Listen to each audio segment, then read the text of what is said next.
Hi guys! Good morning, good morning. Ay, good afternoon na pala. Ito po na naman ako, si Doday Nawaray.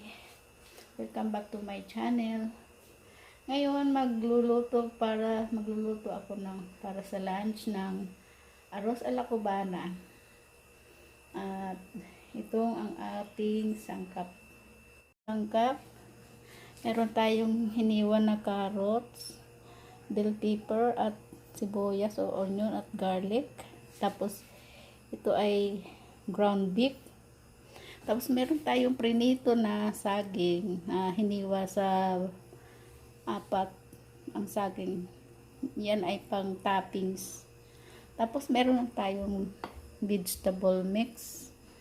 Kung kayo magluluto nito, mas maganda kung vegetable mix ang iyong ilalagay kasi hindi na kayo maghihiwa. Dagdagan nyo na lang siya ng bell pepper at sibuyas at bawang. Kasi kung maghihiwa pa kayo ng carrots o mas maigi yung vegetable mix na lang ang gamitin nyo para nandyan na lahat. So yun guys, ngayon magluluto tayo doon tayo sa labas magluluto kasi dito wala yung kalan dito sa loob. So yun guys, samahan nyo ako. So umpisa na natin magluto.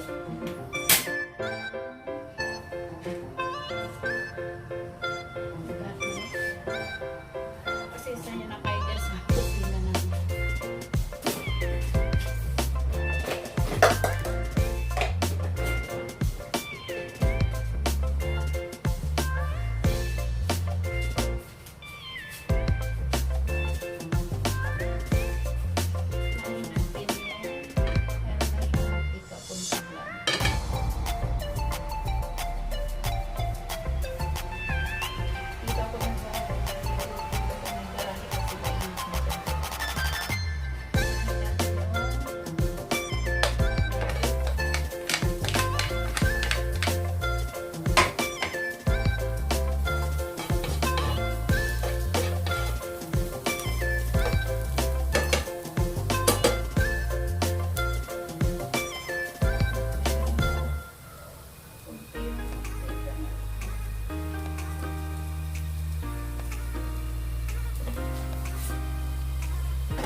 Guys, nga pala, mamaya po papakita ko naman kung paano i-prepare yung arroz alakbana sa pag-plate. Yan guys, ang kabayanan mo naman. Yan ang finished products ng arroz alakbana. So yan guys.